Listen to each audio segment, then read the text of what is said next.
International maintenant, Théophile, tu nous as rejoint pour parler des résultats de l'élection présidentielle au Venezuela qui s'est tenue dimanche. Le président sortant Nicolás Maduro l'a emporté avec près de 68% des suffrages exprimés, loin devant Henri Falcón, une figure de l'opposition qui n'était pas favorable au boycott et a obtenu 21% des suffrages. Il faut noter tout de même une abstention de 53% des voix et qu'une partie de l'opposition de droite avait activement appelé au boycott du scrutin. Le troisième candidat, Javier Bertucci, de la formation Espoir pour le changement, n'a obtenu quant à lui que 10% des voix. En parlant ce matin en conférence de rédaction, Théophile, tu as voulu nous proposer ta lecture de ce scrutin.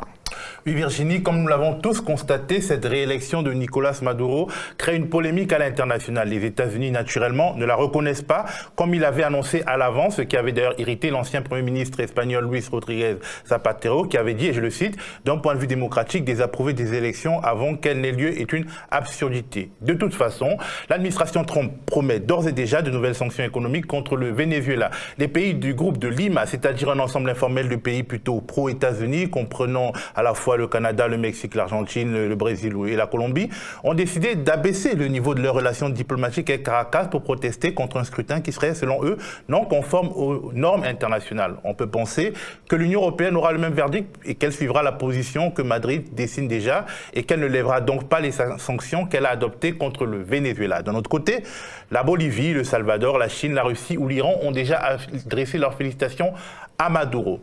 Une lecture simpliste de ces réactions internationales est possible et on peut en avoir un aperçu dans un grand quotidien du soir qui évoque un consensus dans le monde démocratique pour condamner la pratique du pouvoir du président chaviste. Le problème est qu'on retombe dans une grille de lecture manichéenne, voire ethnocentrée, et elle brouille souvent nos analyses sur l'actualité internationale et cette lecture, je te le dis Virginie, elle ne nous convainc pas.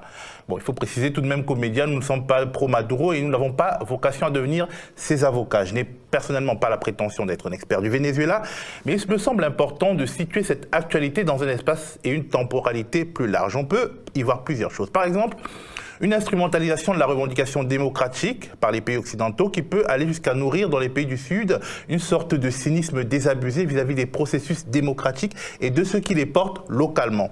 On peut voir ces mécanismes vicieux d'intervention extérieure qui contribuent à radicaliser les oppositions, comme au Venezuela, mais aussi des dirigeants qui ne jouent plus seulement leur carrière politique, mais leur survie tout court. On peut voir une illustration de plus de l'impasse dans laquelle la chute des cours du pétrole plonge de nombreux pays. Le Venezuela est dans une situation économique très difficile dont on a beaucoup parlé dans les médias, mais c'est aussi le cas dans des proportions diverses dans d'autres pays pétroliers comme le Nigeria, le Congo-Brazzaville, voire l'Algérie et l'Arabie Saoudite. C'est la fameuse malédiction de l'or noir dont les gouvernements de tous ces pays devraient sortir, mais peinent à sortir. Le dire n'est pas excuser Maduro, mais mettre de la nuance dans les discours, tout comme on peut affirmer que les sanctions économiques américaines et européennes, ils sont pour beaucoup dans le marasme actuel à Caracas, le monde démocratique, entre guillemets, plein le peuple du Venezuela qui tire le diable par la queue, mais il participe à l'asphyxier de manière assez cynique et il faut en avoir conscience. Au Venezuela, les États-Unis et leurs alliés jouent très clairement la carte du changement de régime. Dans une telle perspective, le changement est censé advenir de manière violente, dans la rue et peut-être même dans le fracas des armes. Cette stratégie, elle porte un nom, c'est la politique du pire. Elle peut fonctionner, mais elle ne rapporte pas toujours. À Cuba, par exemple, elle a été expérimentée durant des décennies avec le résultat qu'on sait, blocage politique, stagnation économique, souffrance absurde. Dans tous les cas, cette stratégie du pire braque les dirigeants qui sont ciblés et qui jouent au-delà de leur survie, comme je le disais avant, de la survie de leur régime, quelque chose de plus tragique. Ils savent que s'ils tombent dans ces conditions, ils sont susceptibles d'être tués, torturés ou embastillés, forcément, fatalement. Ils se radicalisent et ils peuvent trouver dans leur pays les ressources politiques pour résister en dépit de tout. Au Venezuela en particulier, le chavisme a une base populaire et idéologique forte. Si Maduro continue de tenir, c'est aussi parce qu'il a un grand nombre d'électeurs que la forte hostilité internationale soude derrière lui. Comme tous les peuples, les Vénézuéliens, ils ont une conscience historique et donc forcément une conscience de l'hostilité américaine à un projet chaviste que beaucoup d'entre eux ont soutenu ou continuent de soutenir.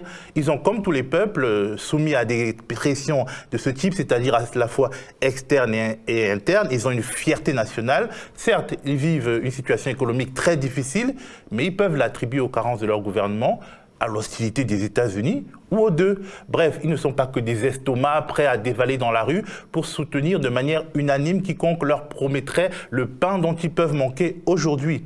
Et je voulais aller un peu au-delà du Venezuela. Il faut se représenter la perception, j'insiste là-dessus, que l'on peut avoir dans les pays du Sud d'un certain deux poids, deux mesures. Que pensent donc les opposants afghans, égyptiens ou togolais, par exemple, de ces cris d'orfraie du monde démocratique qui se satisfait chez eux de parodies électorales que leur imposent des pouvoirs autoritaires alliés de l'Occident? Les pays européens qui accompagnent la stratégie américaine de sanctions contre le Venezuela, mais qui s'irritent de la décision de Donald Trump de réactiver les sanctions contre l'Iran, pensent-ils vraiment que l'Iran est plus démocratique que le Venezuela? Je pense pas. Donc il y a quelque chose qui se joue là. Et ce qui se situe, il faut le marteler au-delà du bien et du mal. On ne peut pas se contenter d'analyses simplistes où nous avons le beau rôle, où nous sommes le bien. Bien, merci Théophile pour cette vue d'ensemble. Et demain, Léonard Vincent reviendra sur cette élection avec le chercheur Christophe Ventura.